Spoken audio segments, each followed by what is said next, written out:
Assalamu alaikum and a very warm welcome to the Today Show. I am Basit Khan and I will be with you for the next couple of days. Now, I hope you all had a great week, and it has, of course, been freezing cold. The temperature here in London definitely seems to have dropped down a few notches. I don't know about you, but I'm really feeling it. But what do you think about this set? Isn't it wonderful? The Today Show is my first time here presenting. I love it. New team, new production team. Great to be here. My debut here as well today. But you know what? This is a great show. We've got a great set of guests lined up, especially for you on this cold Monday evening. But we're going to warm up this evening for you because our first guest this evening is a psychotherapeutic counsellor. She integrates mental health treatments and counselling in light of Islamic approach and teachings. A very warm welcome to the show, Samina Ali. Samina, welcome. Thank you so much for joining us. We've put the heating on, so it's nice and warm in the studio. It is nice and warm. Thank you so much for coming. Our audience is delighted to have you here as well, of course. Now, Samina, tell me first and foremost, firstly, welcome. But tell me, what is a psychotherapeutic counsellor? I've never heard of it. So please do tell me more. So a psychotherapeutic counsellor would be somebody who you would go to if you were trying to deal with any kind of grief, trauma, pain, hurt, anything like that. And they would usually listen to you, acknowledge what you're feeling and validate it. But psychotherapeutic counsellor would actually offer you some therapies. Right. To deal with it, yeah. So what would be a typical kind of, so give me an example, what would be that kind of therapy? So someone's come to you with an issue, maybe some work-related issue. Okay. And again, just thinking of when I used to work as a manager in a team, and we were talking, counsel your staff, talk to them. And I always felt, I'm listening to them, but I was always told never give them a solution, as in let them come to their own conclusion. So It almost sounds like you're saying, well, I'm going to give you a solution. So what would be a typical example of a solution that you would give somebody? A solution would be, I would do exactly the same. I would listen. I would, validate you, acknowledge your issue. But solution would be therapy. So like, where is this triggering from? So you're giving a work-related example. Maybe that's related to something in your childhood. So we'd explore your childhood. Maybe there's something you need to heal from, or any part of your life, and then offer you therapy accordingly. There may be inner child therapy. There's lots of different things, and it depends on what the client has presented with. Right. So what took you on this journey? Because it's a very, unique field, right? Psychotherapy, counselling. How did this journey begin for you, and how did you find yourself here? So, I sort of knew when I was about 17, I'll be really honest, I wanted to go into something like this. But I think the real turning point was when I was nursing my mum, who was at the time terminally ill. Right. So she moved in with me, with my husband and my children. And because mum had mental health issues all her life, I never connected with her. So it was a disconnected relationship. But at that point, when I was nursing her, I was able to connect with her. I was able to come down to her level. I was able to sort of just acknowledge, validate her. And it just changed the dynamics. It changed the dynamics between me and her. Yeah. And I think that was my turning point. I sort of decided that I think this is where I'm going to go. So after mum passed away, and it was with her du'as as well, that I went out to this journey of psychotherapeutic counselling. Mashallah. So, and what do you have to go through in terms of, to get where you are and to kind of qualify in this field? Is it a series of, is it a lot of practical kind of meeting with people? Is it a case of learning as you go along? How does one go about becoming a counsellor? Obviously you do your studies, but you also have to do case studies. You have to be seen how you're going to be before you actually are out there in the world. Right. You're supervised. But your studies is teaching, but also practical in the sense that you have your own case studies, but also you have to practice people up. Your other students are practicing on you as well. So actually, we've been through a lot of the therapies that we now actually give or offer our clients. So I've experienced all those therapies myself. Yeah. Do you see? I see. Yeah. So it's almost like through the kind of the learning. Yeah. You kind of. But then is there like always because and forgive me, right? Because I work in tax, so I can just box everything and say, here's a solution, I'm done. Do you find that with patients? Do you think, I'm meeting 10 patients and out of the 10, 8 are going to fall into this box and 2 are going to go in then? No. Or is it unique to every person? It's unique, honestly, because first of all, you never know what they present with. Because most of the time what they present with isn't actually the issue.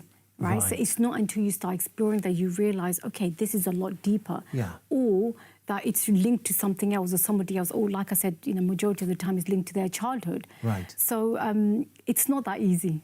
It's not that straightforward. I wish I could just be like him, put them in the box and say, and you never know how long. Sometimes I can predict, like, I can see this is a long-term client, this is a short-term client. I can usually predict with couples most of the time. Yeah. Because as long as they do their homework, it can be quite predictable. Yeah, absolutely. Yeah. Now, what about religion and or specifically Islam in this context? How does a kind of an Islamic framework fit within counselling? Does a lot of Islamic teaching come into this when you're advising your patients, and how important role does that play in the counselling that you provide? I think it plays a really important role, because I think if you want.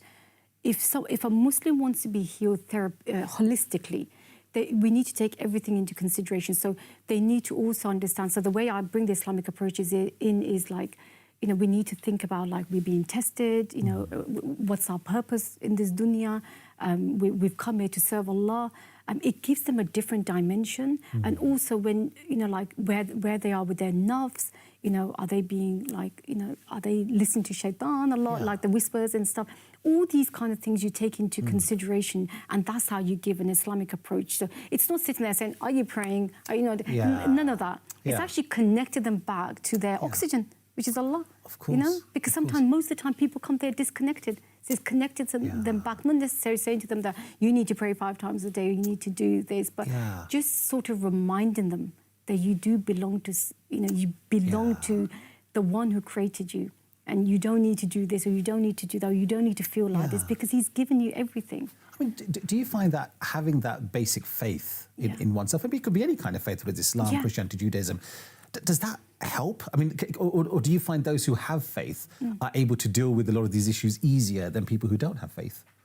I think faith definitely helps, but that doesn't mean that everyone who has faith feels like they're in a great place. Right. Okay, because you can have faith, you can be following a religion, but it doesn't mean you're connected. Okay? But like I said, majority of the time, I mean, even trauma can disconnect you. It can disconnect you from who you are, where you belong, what my origin is, what my purpose is. So, these kind of things can disconnect you. So I don't think it really makes a difference. Whether somebody comes, they're very practicing or they are not practicing. It doesn't make a difference, because at that point they can be disconnected anyway. Yeah, because in my mind, I've always thought, if you've got this connection with God, with Allah, then maybe that's the one thing that you always come back to in some way or some shape or form. For sure, to a certain extent. If you've got that, you've got this like home to come back to. Or you've got this, like I said, this oxygen that you come back to. I can breathe now, I can get on with this. But you still, the therapist plays such an important role of showing them how to, and then guiding them how you take this forward. Otherwise, it just seems like a set of rules to follow. Pray this many times, do this, do that. But actually, Islam is a lot deeper than that. No, of course, of course. I want to talk to you about counselling in general, and when somebody should be seeking that counselling. Because I guess, they always say it's good to talk. We've seen on TV, they've been talking about this quite a while, right? Just talk to the people around you. When should one be looking for that? And I suppose even things like, marriage, I suppose, if someone's having difficulties, surely this is the first thing people should be thinking of. Any kind of trauma issue they're going through, seek some form of counselling, right? Surely. Sure, and they should do, for sure. And I think it shouldn't even have to be trauma. Trauma is big. It should be any time of your life where you're feeling, I'm not coping, or I'm being triggered by something, and why? Go to a counsellor, go to, so somebody who can help you identify that. And in marriage, unfortunately, most of the time people come to counselling when their marriage is on a life support machine. Do you see? And then the counsellor has to sit there, unpick everything and join everything back together. But people should, make a point of arriving there earlier rather than later. In your professional opinion, what's the worst thing that we can do? As if someone needs counselling, is it should that person then be going to their friend to seek that advice, and should the friend be interfering, or is it better to say, look, leave it to the counsellor to guide them? Because sometimes you can get outside influences, right? Telling you, oh, you should think about this and think about that. I think, most of the time, people like to advise. They're not listening. And the person actually wants to be heard. So if I'm the person who's upset, sad, going through trauma, grief, I want to be heard. I want to be listened to. If you're just going to sit there and give me advice, actually, I probably don't even need advice. God, that's so true. And to be honest, the Prophet ﷺ never did that. He never just offered counsel just like that. It was as and when it was needed. So people should be listening for sure. Anyone can listen. Go to your friends, family, they can listen. But when it comes to the point where you think, actually, I think you need more than just listening, right? You need professional help, then signpost them. Yeah. And then, are you finding that the Muslim community is receptive towards counselling in general? Better now. Yeah. You still get the percentage who say, like, don't hang your dirty washing out for people to see, right? Yeah. But they've come a long way. I have to say, they've come a long way. They are more receptive. They do still have this mentality of quick fix, fast pill, give me the pill and, I'll be better. You have to tell them to slow down, No, absolutely. But, absolutely. They're better than before, I think. Alhamdulillah. I'm glad it's changing because we need this, right? Because, again, I remember once upon a time it was a case of you're possessed and that was the honestly, line drawn under it. No, don't do anything. But, talk to people. Yeah. And I've got a couple of minutes left, and before we finish this segment, because it's such an interesting segment, I really want to know about this course that you've organised, My Journey to You. Tell us a bit more about that. So this is a premarital course, and the reason why I put this course together is when couples used to come to me for counselling, I realised that most of the time it was too late, right? Yeah. Because they had done everything the wrong way around. Their criteria, their base, the spouse selection, their understanding of marriage, their conflict management skill, nothing was there. Yeah. What they understand about marriage, what they understand about in-laws, intimacy, nothing was there.